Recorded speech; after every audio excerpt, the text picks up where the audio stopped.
There are acres of eyeballs out there. I can't see. Cataracts are coming. It's a rare and happy privilege for me today. Now, is that better? Yeah, it is a rare and happy privilege for me today to be able to introduce a loved and honored friend of nearly 30 years, and one who was very important to me in my early days of sobriety. Right after World War II, a young and bouncy Nell Wing popped out of the U.S. Coast Guard service. After trying a few other things, landed on the doorstep of what is now the General Service Office of Alcoholics Anonymous in New York City. For a number of years, she was the only non-alcoholic on the staff there. And for 20 years, she was secretary to Bill W., co-founder of Alcoholics Anonymous and chief architect of the big book of Alcoholics Anonymous. Along the way, she acquired some other little duties, like being executive secretary of the General Service Board of AA, publications editor. And if you see all the pamphlets and the books and stuff out there, you can see what a task that might have been. I'm sad then. And all the time collecting and filing data, which became in time the foundation for the archives of Alcoholics Anonymous. And when, for the 10 years prior to Nell's retirement in 1982, she was the archivist of AA.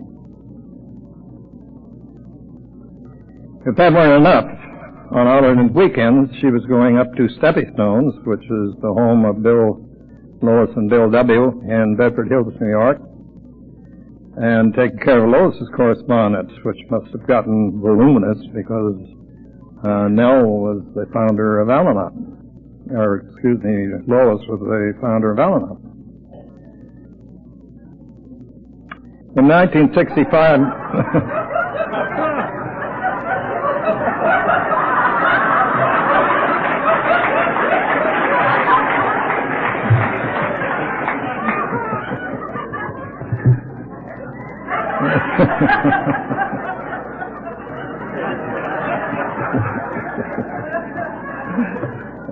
In 1965, I'd been dry and somewhat sober for a little over a year, and by a chain of fortuitous circumstances connected with catch-22 situation I was in relation to my job with an airline, I ended in the hands of Bill W. And since we couldn't make contact to meet, it is one day that he spent in the office in New York. He invited me to come up and spend a weekend with he and Lois and Nell in Stepping Stones. And Bill knew that my two previous sponsors had gone out and done some more research for us. One day, Nell informed me that Bill considered himself my sponsor. But that's another story for another time. I spent many happy weekends in Stepping Stones with these three wonderful people. Those of you who were at the AA convention in Seattle in 1990 had the opportunity to witness Nell being honored and being presented the 1 millionth copy of the book of Alcoholics Anonymous. Last year in 1992,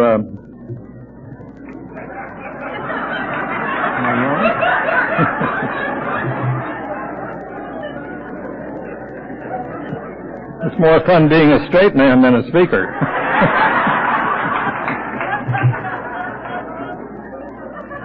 In 1982, Nell was asked, urged, pleaded with, cajoled, and finally agreed to write her memoirs. She called it Grateful to Have Been There. Subtitle, My 42 Years with Bill and Lois and the Evolution of Alcoholics Anonymous. And I can't improve on the words in the preface to this great little book. And it reads in part. Hey. I'll read something else here. It reads in parts, no other living person knows more about how Alcoholics Anonymous developed and how it grew. No other living person has been as close and perceptive an observer of the excitement, the turbulence, and the spiritual underpinnings of what may be the most important social movement of the 20th century. With a full heart, I invite you to help me to welcome to our first ever Monterey Bay Area Roundup, Miss Nell Wing.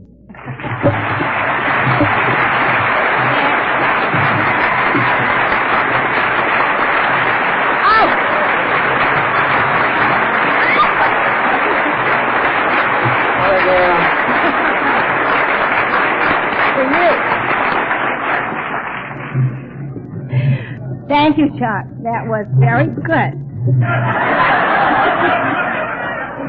Hi. Just one more little correction. I wasn't a staff member.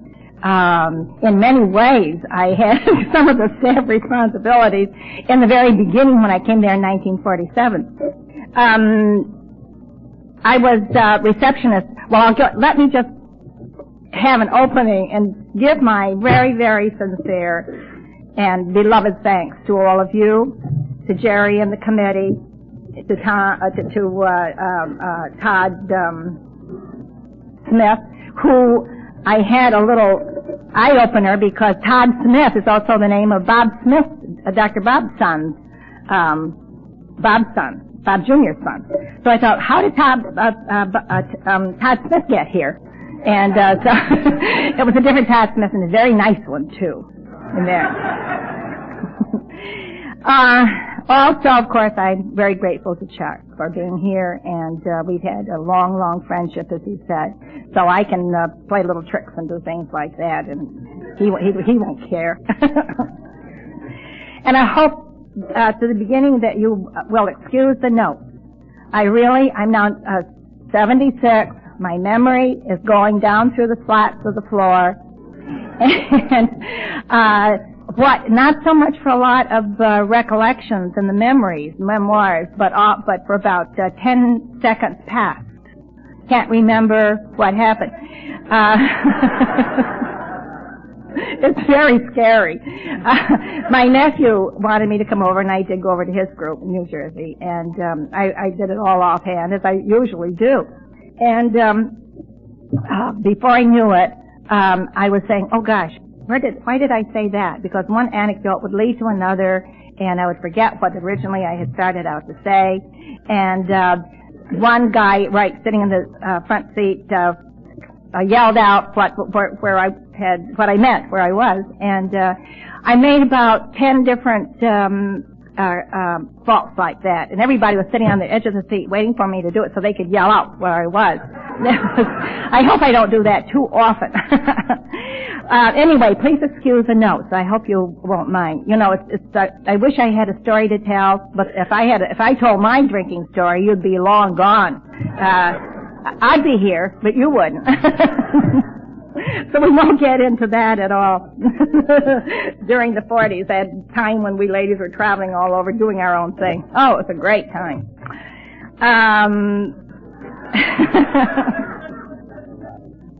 Semper Paratus.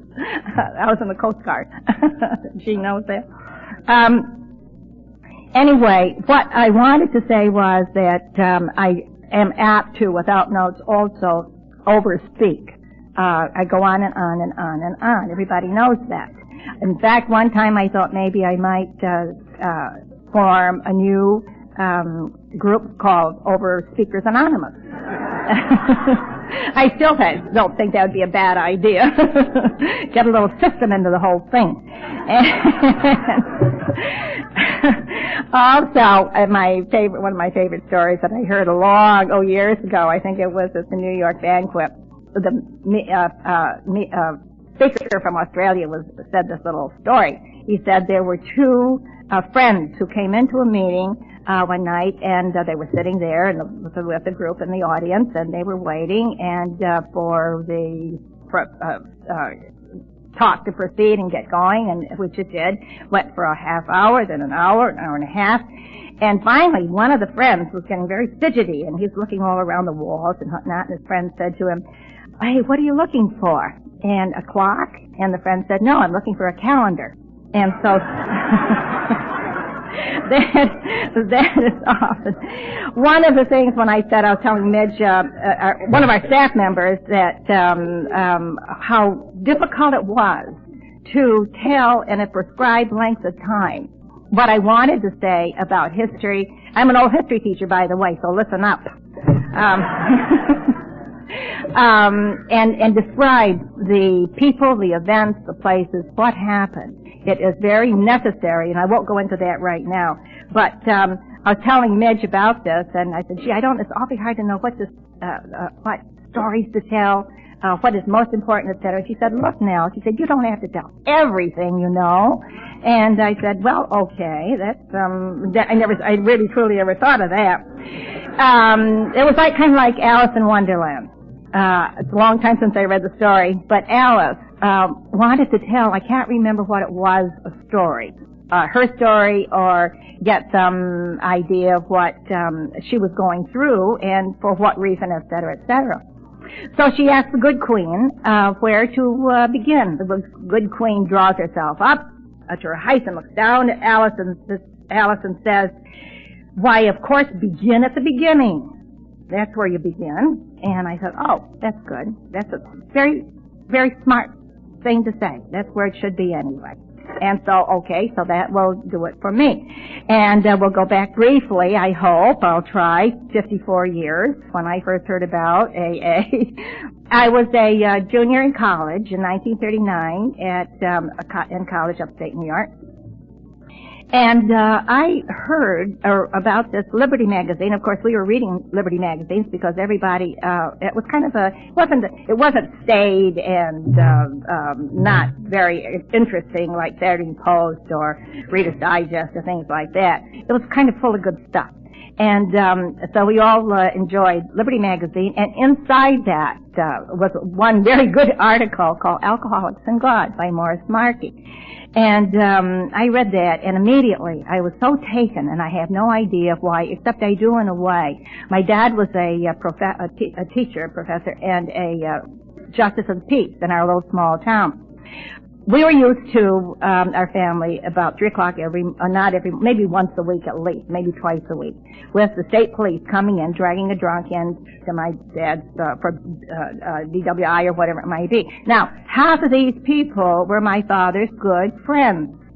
And they were professional people in the small town. One could be a mayor, one could be whatever. And this went on, and I learned very quickly, very early on, that an alcoholic is not necessarily a Bowery bum. And this was what one of the good outcomes, the good message of a good movie called Lost Weekend in the middle 40s meant, because here was a good businessman and had started to drink and was drinking and went down to the level of a Bowery bum. And I learned that very early. And so, anyway, I graduated from school. I went teaching down in Mexico, and I was wanted to be headed for Mexico, but I was in San Antonio, my mother's hometown. Taught for a while in a Mexican school there. Came back, had secretarial experience and became a secretary. A couple friends at the office where I was working wanted to go into the spars and wanted to know if I wanted to come along, and I said, no, not really, I'm not that interested. Finally, they persuaded me, and I did go. I took the test, and they persuaded me to do that, and the oral exams and physicals. I passed everything, they didn't.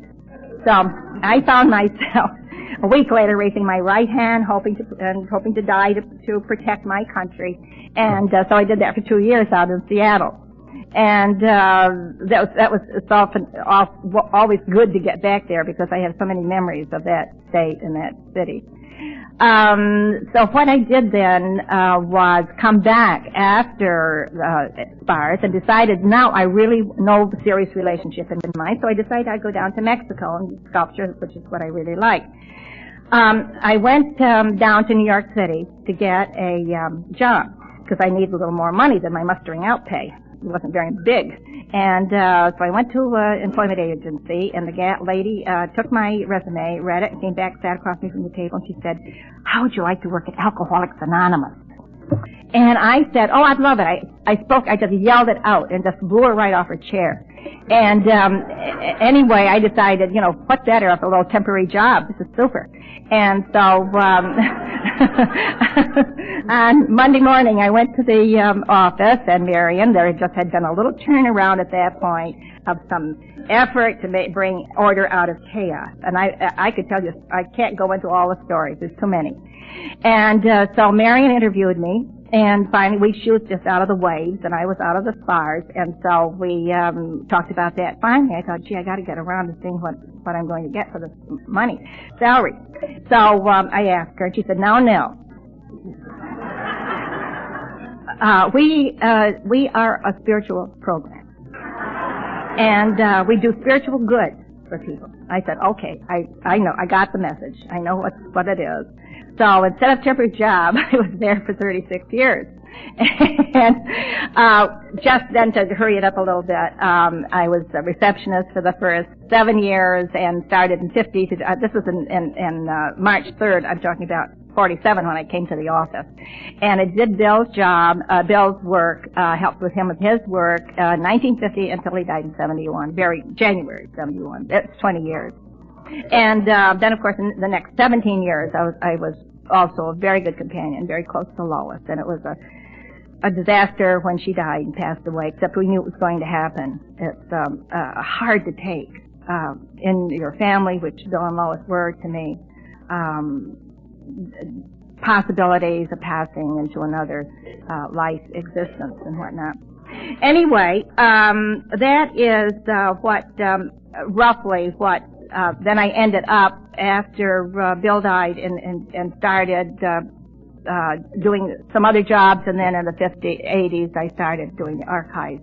Or I started doing the archives in 71 after he died, until I retired, so-called retired, until 1982. And it's been a joy to remain around ever since and all of that.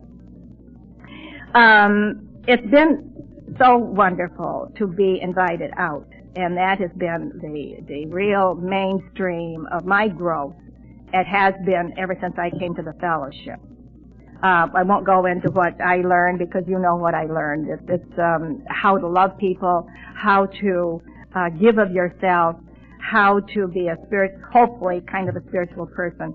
It has kept on going and all that time. Also, one of the joys of all that time that I spent was meeting so many people, not only wonderful AA friends, but professional people. I knew so many and know so many. So many have left us in the last couple of years. It's very, very sad.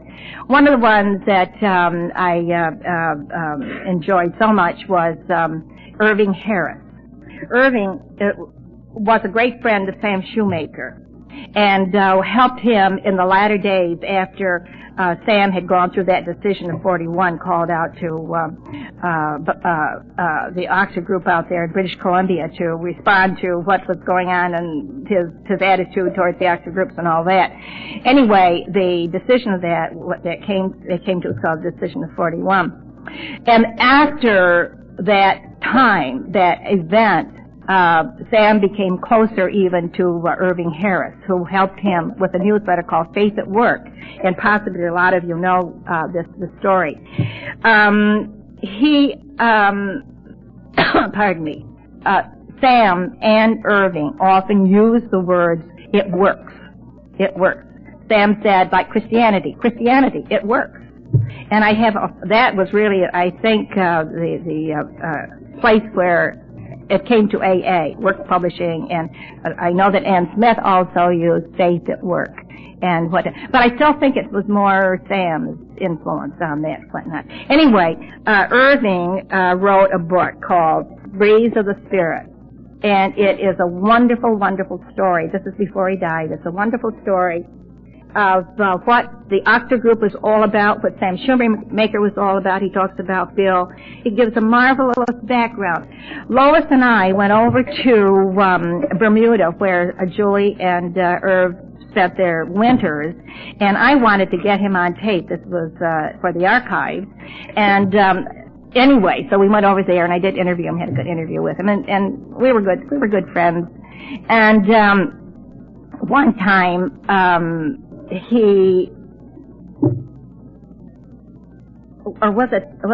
I don't think it, yes, it was Irving, still around at that time, when the Octa groups called the Willowbank Community in Bermuda met. And neither Lois and I were too aware of their still association, and they're still going on at that time. Anyway, we had our hotel, so to speak, over in that area. We were out one day walking around and sightseeing, and came back to the Willowbank, and in the big living room, here was a lot of people gathered.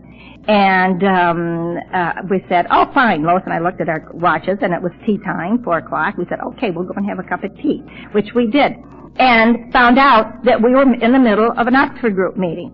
And it was so exciting. And so if anybody asks me, do I know anything about Oxford group meetings, have I ever been to one? I have, indeed. It's very exciting. This book is published it's called A Crosswords Book by Seabury Press in New York. But I would suggest if you ever find it and want to try to investigate further about it or see it in the bookstores, please do, because it's full of history. It's full of information about those very, very early days. Believe me. Okay, now what I want to do is, here we're talking about old-timers, and I guess, there's such a, how do you describe an old-timer? I guess any of us could be called an old-timer in any type of work we were in or anything we contributed or in terms of what we remember in any given time frame. So what I'll do is say you're an old-timer if. You're an old-timer if you remember nickel therapy. Do you remember nickel therapy? Anybody? Well, in the old days,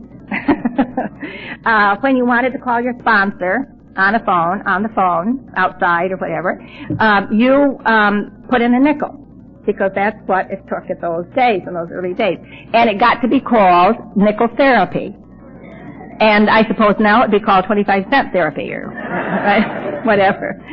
And you certainly were an old-timer, can be called an old-timer, if you sponsored a new baby instead of a pigeon. Or if you call MCA, and you still call it MCEA. This is Marty, of course. Marty's in National Council on Alcoholism, but she initially called it, during the 40s, National Council for Education on Alcoholism. So old-timers know that. And, of course, if you read the second Saturday Evening Post article by Jack Alexander in 1950, have any of you read that? Called The Drunkard's Best Friend. It was a good article, but it didn't compare with the excitement that one found in that early one in 1941. It wasn't all that, it was a good article, and it, pardon me, Jack contributed so much to this fellowship. It was really, even up to the time he died. He was a wonderful, wonderful man. Also, you're an old-timer if you remember meeting or knowing Dr. Bob, Bill, or Dr. Silkworth, or Ebby. Oof, I could spend a long time talking about Ebby. I enjoyed Ebby so much when I was receptionist. He was a loving person. He was intelligent, very well-educated person. He was good to talk to. Besides, he knew a lot of wings upstate New York. And we had a lot of fun talking about his relatives and mine. And one day, this is one of the stories, Ebby sometimes came in sober. Sometimes he came in drunk. If he came in drunk, I didn't talk. He came over, went through the lobby and threw himself onto the old couch, and that was it. One day, Gentleman came in like an English businessman with the derby hat and a nice black coat and different colored pants, different gray pants or something, and umbrella. And he came over to my desk. Ebby was passed out like a light. And he said, you know, I've written all I really know about AA and the founders. But he said, I'm still interested in knowing more about the guy who brought the message to Bill. And I looked at him. I could not believe it. I still can't believe this story, but it's true. And I did a naughty thing. I pointed to Ebby, but I quickly took him in to see one of the staff member. But that, I'll never forget that. That was something. But Ebby was there's so many stories. We took him down. Finally, he had a lengthy sobriety, 6 years, I guess it was, down in Texas. Everybody in New York, it was their ambition when they came into AA or had been in AA for a while to sponsor Ebby. To sober him up. And everybody tried that. So finally, it was getting to see, we're not having too much luck doing the whole thing. So one of our members got together, a little money, and put Ebby on a plane, sent him down to Texas. And he very grumpily, I don't want to go, I don't want to do this sort of thing at all. However, he got a job. Ebby always said if he had a job and a girl, he could stay sober. That was his criterion for staying sober. Down there he did. He had a job, a short slip overnight for him, very, very short. And then he, the awfully good guy in one of the airplane factories, I think it was, gave him a job, and he was there for about 5-6 years, and he was in charge of the girl who was in a very bad way. I think it was drugs as well as alcohol. And she had a hard time staying sober, and Ebby, he was such a wonderful help to her. Well, she finally died. Ebby came back, and of course, drunk right away. But there's so many stories, so many wonderful things to share with Ebby. I wish I could, go on and on and on. However, you can't really do that. Back to the things that make an old-timer. If you remember that Al-Anon groups before 1951 were called auxiliary or associate groups, family, wives, or just non-alcoholic groups. If you remember the Broadway plays, and I'm sure you do, at least some of them are done over and re-exhibited frequently, is Harvey with Frank Say, the big rabbit. And all of you seen Harvey? Oh, you missed a lot. Cup of Trembling, probably you haven't. That was not too Elizabeth Bergner, a fine actress from Europe, played in that, an alcoholic wife. Come Back Little Sheba. You probably know about that one. And in the movies, Breakdown, September Remember with Susan Hayward. There's Susan Hayward. She was really a great actress. And of course, The Lost Weekend. That was tremendous. After that movie, I think there are at least 5 different Hollywood movies companies came hammering on our door wanting to make a movie of AA. And it was a big time because they were coming in, the writers were coming in, all of them. I thought there was one script done by Paramount. I thought it was awfully good, and it would be very helpful because it was written by Bob Smith. And but nobody thought that was too exciting. So, but I thought it'd be fun to say this is by Robert Smith. Then Lost Weekend, Something to Live For, Voice in the Mirror. Then there were a lot of books. Wonderful books. Disbelieving World was one of my father's favorite books. Exploration of their many faiths and whatnot. He said, Lewis Brown was the author, and he said, of many movements, their failure is part due to too much organization, politics, money, and power. And that is so true when you figured even some of the 1800 movements that were for alcoholism never made it. especially the Washingtonians, and you probably know a lot about those too. Anyway, there was a Glass Crutch by Jim Bishop. I love that name, Glass Crutch, right? And If a Man Be Man, Harold M. Now, Harold, every time I think of that, I think of an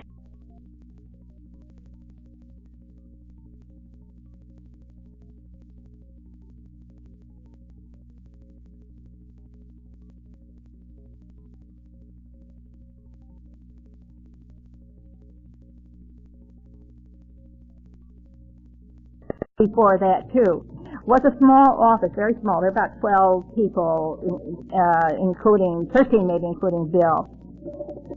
And this book dealt with a man who had DT. Now, we were all very excited about this book because we knew it was a very helpful one to alcoholics.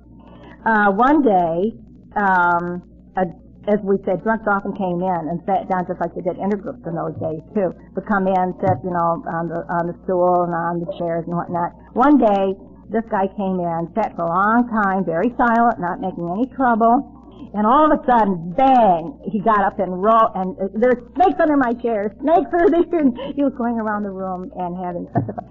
The girls from the back room were headed for the elevator, because they thought that really there were some snakes around, and they didn't want to be there. Bill, or one of the guys who was in the office, in the staff's office, and they came out and grabbed them all and said, no, it's okay, he's just having DT.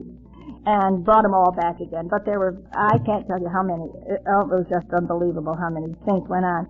Also, Dr. Yule's book, Modern Man in Search of a Soul, and Upper Room, the daily meditation of the Methodist Church, was a very, very popular one, and I guess still is. It used to be up in Michigan, and I think then it went back down in Tennessee to be published.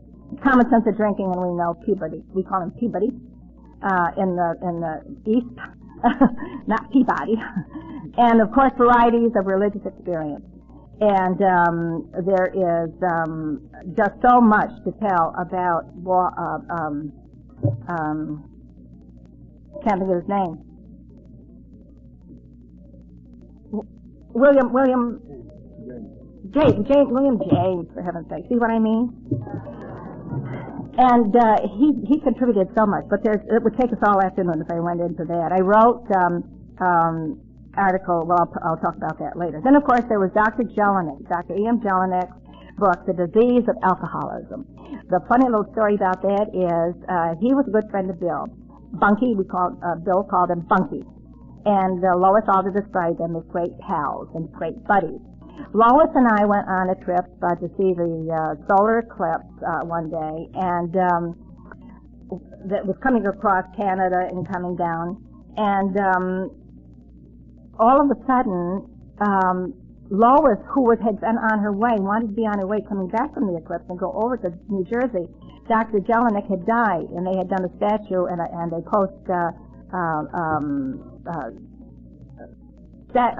pledge, or whatever you want to call it, of him, to honor him. They wanted to give that to Bill, and after in a post-mortem kind of thing, Lois was going to get off at can't think of the city up there in Halifax, and go over to New Jersey, accept the statue, and then go back to New York. Well, she couldn't do it, so they sent, because there wasn't the proper background transportation to get her there and get her back. So we both went back to New York, and then they sent the statue to Lois. There was no name on it, nothing to indicate what it was or who it was for or what it was about. Lois had to send it out and put all the information on herself. But that was, he did a wonderful job.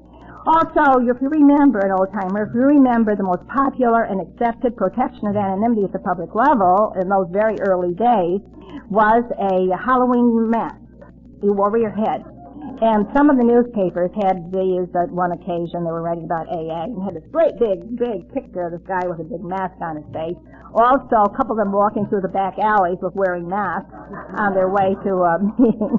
And I remember they were taking a picture of Bill at a meeting, and the photographer was standing back of Bill and taking a picture of the audience at full face. At which time, the guys, or everybody in those days, wore white handkerchiefs. And then they pulled out their handkerchiefs and put them over their face, and they had and when you saw that picture, it was amazing, all these real odd-looking faces. But that was so funny.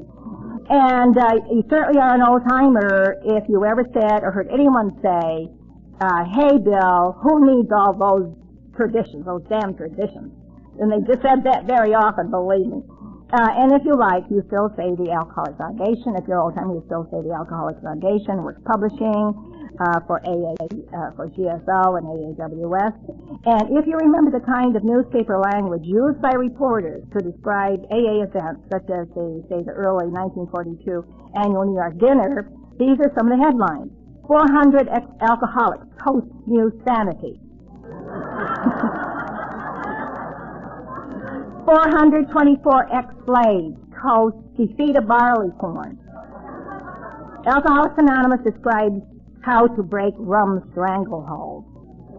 The newspapers also described the New York penthouse dinner as a noisy affair and a lively, I crossed out the word gay because that seems to be misinterpreted now.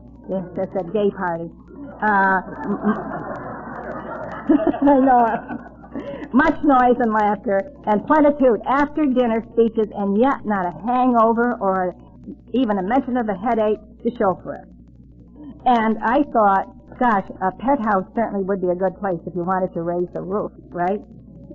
Now, the Serenity Prayer, if you were an old-timer, if you said the AA prayer instead of Serenity Prayer. Now, I wrote manuscripts about 15 pages, and I called it Stalking the Wild Serenity Prayer. And I did a lot of background and research in it and got, oh gosh, just a pile of possible sources where this could come from.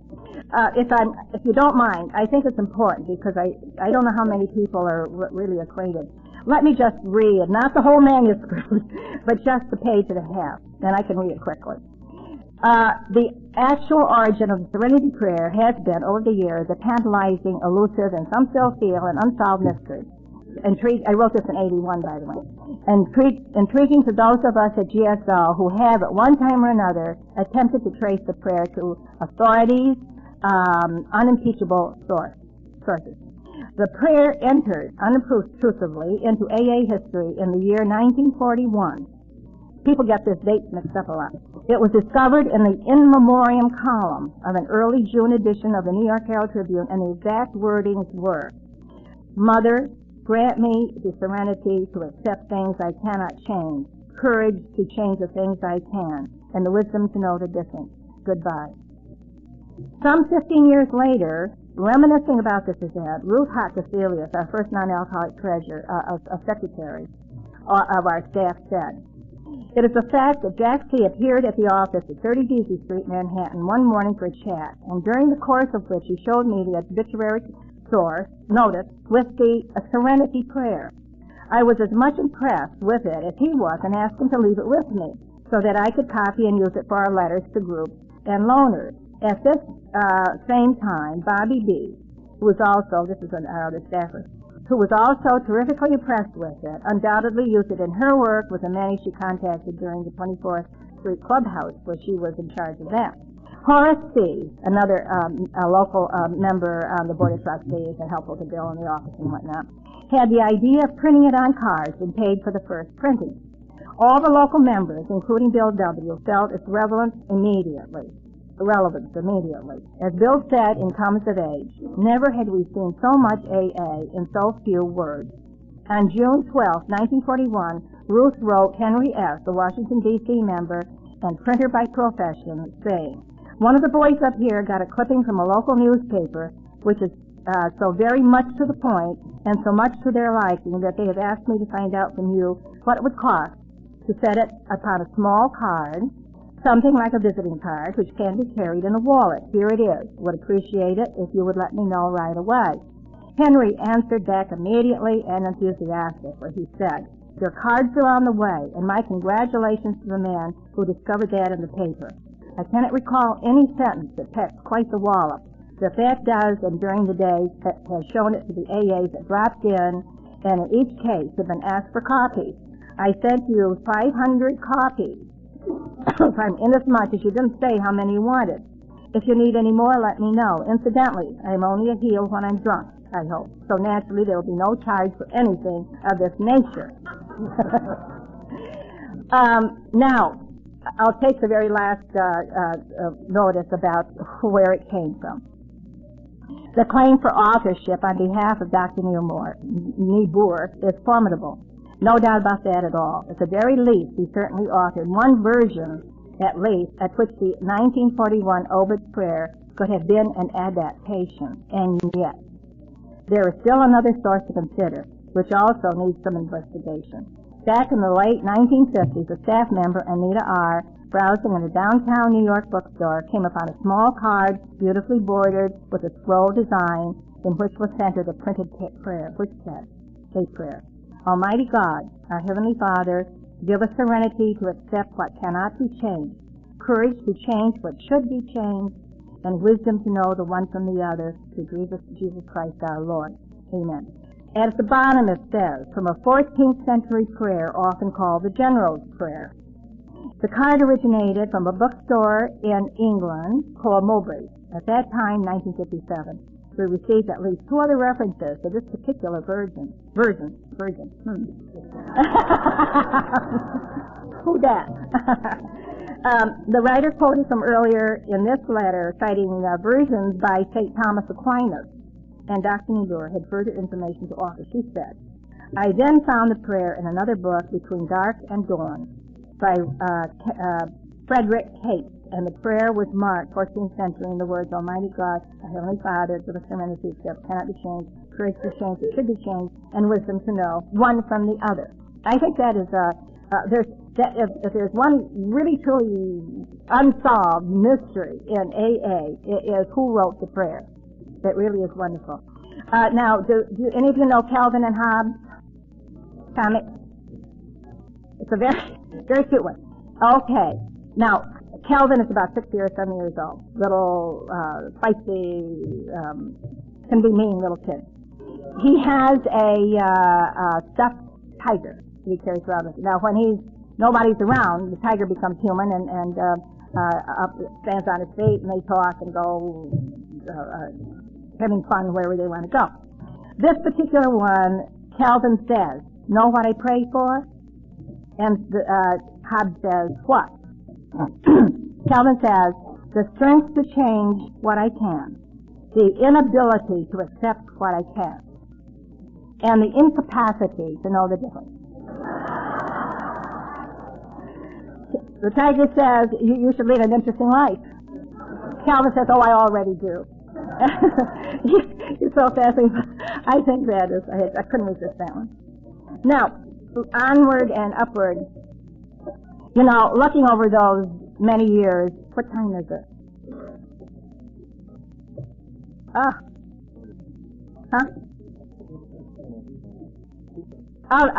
Okay, now I'm going to rush. I'm not going to get long sidelights on time. Now, you know, we're looking again back at those early days. I think the exciting and the dramatic events happening in AA when I came along had a lot to do, of course, with my staying there. I eventually forgot all about Mexico. Still haven't gotten down there yet. So I did keep up activity in sculpture for a while. Arthritis has come along. I think of what people, that decade of 45 to 55 as the most productive, unfolding, developing era ever found in AA. And I think that is the most important one. Things happen. And you know, the mystery or the excitement is that Bill did so many things, made so many things that were to be done, so many things that needed to be done, decisions to be taken, actions to take, and here he was, full of emphysema and depression. And it's amazing what he was able to do in that end. It was just now, by the end of 41, we could count about 170 groups, 100 of them well organized, and membership nearly 6,000. The office was receiving about 125 inquiries a week. It was believed that 2 out of 3 active members were fully recovered, and every such case was employed. Now, that period, that 40s period, I was telling you about what we ladies were running around doing our own thing. That's true, but a lot of things were going on, and it would take a really, really big volume to tell everything about it. For example, groups were formed for young people, for women, for black members, interracial groups, nuns, priests, doctors, and lawyers, and pilots, as my friend here knows, birds of a feather. Meetings were held in boardrooms of banks, in church basements, in private living rooms, on main streets and skid rows, in the YMCAs, in hospitals, jails, and prisons, and aboard ships. And of course, I think we all know that if you've taken many cruises, been on board a ship, that there's so many. Have you meeting tonight for those who knew Bill W. Passengers in the freighters, and in the suburbs and in small rooms behind and above noisy local bars even. At home, the message was being carried abroad and far distances by traveling salesman members. This was after the war, and the vacation travelers, by the shifting population of the late 40s post-war era. It was a really, really exciting thing that was going on, and I was part of that whole episode. It was really typical of what not the following, not the other period, but that particular period. Abroad, news of AA was carried by our AA servicemen, who had been, many of them AA members, had been stationed in Japan and Germany, and they helped start AA over there a lot. In Japan, they had 13 steps originally, and they had wife groups. You know what the wife groups were called? Chrysanthemums. And in the early 1800s, the Washingtonians had the wives. Wives were all the time, were around, and part of the program, so to speak, because they were husbands and wives and families and part of it. And the wives in the Washingtonians were called Martha Washington, and they lasted for a long time. And there was just a effort to get going in these various areas that was really, really just terribly exciting. Say, for example, the Merchant Marine Seaman. Captain Jack S., who he was the head of one of the ships, and what do you call it, the executive of one of the ships. And he would go, when he got sober and in AA, would take the ship along the coast of South Africa and across Japan and China, and go to the local bars and leave the book and ask if there was any alcoholic he could talk to. And indeed, by 1949, we had international seamen's groups. And of course, we had doctors groups and all those, as I mentioned before. U.S. Embassy. You know, it's very interesting that so many U.S. embassies helped start groups. Latest is Russia. My gosh, I remember in 1955, the lady who was the head of the health department there had called us on the telephone asking about giving her some information about AA. And we sent a book and whatnot, but we never expected to hear from her, and indeed we did not. But as time changed and the Russians changed, now and there was the American Embassy in Moscow. One of the members helped there too. And I know one of my friends down in West Virginia knew her and traveled over there to see her. So, in Norway and so many different. Down in Mexico. Gosh, they had a hard time starting down in Mexico. Paulette down there was an American Embassy doing all she could to get things started. Nothing was happening very fast until finally one of the guys in New York, the Catholic, realized what was probably the problem. So he got a boat together, a ship together, and took some members down to Mexico City, talked to the hierarchy of the Catholic Church, and explained what AA was all about. And that changed the whole attitude. And AA then started to proliferate rapidly throughout stuff. So the whole stories of how AA gets started all over is just amazing. Then we had our small office staff in New York really had its hands full to keep abreast and aware of all these service needs and these fast outreaching situations on the several AA fronts all over the world, and it was incredible for us in the office to think of the AA loners and groups in such faraway places as Sumatra, Japan, Nepal. Nepal asked for us to come over and help. can you believe it? Way up on top of the world. They wrote us and asked us to send somebody over to help them, kept sober. And they annexed the North and South Pole and all around the middle. And it was just a wave of all this recovery going on in so many countries, and it still exists today. It really is. There are a lot of not so helpful things going on also. It was supposed to be unity, but a lot of it was disunity. For example, it was a decade of specific fears and potential dangers abounded, any of which could threaten the unity of the society from within. Since 1939, first how to get money and later how to handle it caused concern. For example, what is needed, how much money would be needed, if any. Nobody thought we needed very much money at all. We didn't, not get excited about that. Then there was anxiety that the groups, as they started to grow, might not support the services at headquarters foundation. The third fear concerning money was that bequests left to AA by non-AA friends, grateful relatives and admiring friends, might overwhelm the fellowship, and so firmed up the resolution of self-support action by the Board of Trustees in 1949. Another fear was seen in any dilution of AA's primary purpose. For example, taking in as members victims other than alcoholics. Who could be a member was often discussed, not on the grapevine. Bill wrote about it, problems other than alcohol. Bill wrote about it in practically every book he has. In the late 40s, and inadvertently otherwise, marrying AA to other agencies. I remember all of that so well. Working in the alcoholism field, particularly distressing and alarming episode was it's too long to go into all of that, was Marty making a little boo-boo with the MCA in 1946, saying that if they gave some money to help support MCA, Alcoholics Anonymous would benefit from it. Well, the next 4 years, it was a total chaos. And chaos in our office, because the office considered us responsible, for any of these things that were happening. There was dangers also in neglecting the importance of sponsorship, of power-driving egos, refusing to accept and relate the meaning of the anonymity tradition, the personal ambition, individuals handed out endorsements, and professionalizing their membership. There was dangers inherent in the management of clubs, of gambling and boy-girl shenanigans in the clubhouses. Should AA meetings be held regularly in the clubhouses was often discussed until it really got, and Bill wrote about that in the early grapevine. Too tough membership rules and regulations in some groups of local founders, knitting and local newspaper editors, they all considered themselves the founders, the leaders. And that Bill didn't have much, to do with it at all anymore. And editors acting as groups. So in some cases, in the problems with life, interfering with group affairs, that was all over the place.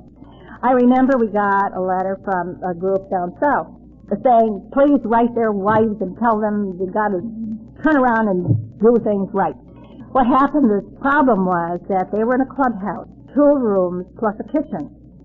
Kitchen was one end, the AAs met in the middle, the wives met on the outside. Now, the wives, as you probably know, always stop early and get the snacks or the luncheons ready. So they went through the AA's club room to prepare for it. This did not appear well to the AAs, and so they asked us to do something about it. I thought, heck, why didn't they change rooms? Why didn't the whites meet in the middle, or the AAs on the outside, and then they wouldn't be any problem? Well, anyway, those were one of the things we had. As Bill put it, in the long form of Tradition 7, nothing can so surely destroy our spiritual heritage as futile disputes over property, money, and authority. How right he was. When one thinks about it, then it's really a mystery and a miracle that AA as a society has faced and overcome all these collective fears and dangers and continue vigilant and on guard against their reoccurrence. It certainly is true. I told you, and you know about Bill and Lois, of what they did during the 40s, and that thing. The growth did continue with that desperate and kind of fractured unity that happened in the 40s. Since the office was not overseen properly either, really, and Bill and Lois were away traveling all the time, a lot of things happened that would not have needed to have happened. One of the things was that the trustees really didn't want to interfere They wanted Bill not to interfere with the groups. When I first met Bill in the office, that's what he was going on and on about. And that they weren't letting him do what he wanted to do or giving any support to it. And also that there was the problems of how you're going to put it all together to make it work. And so finally they got a General Service Committee at the office started that took command, and then things started to grow from then on. And then we got into the service decade, and we're still in them, and they're still spreading, and it's just a miracle the whole thing happened. It's interesting that the membership today is, when I first came, it was about 42,000 members and 1,200 groups. Now it is about 175 countries all over the world, probably about 100,000 groups, and probably 2.5 million, probably by now 3 million members all over, and it is still spreading. It's a miracle. Well, what I think is interesting about it, just to give a last, have the closing of what Bill had to say too. He said, I'll quote Bill just one last time, this time from the 1947 Traditions pamphlet. He said, in the years that lie ahead, Alcoholics Anonymous faces a supreme test, the great ordeal of its own prosperity and success. I think it will prove the greatest trial of all. If we can weather that, our destiny will be secure. And I think that's a very smart thing. Thank you very much for listening. It's so much to say, and so one day I'm going to put it all together, put it in a pamphlet or something, and anybody can use it.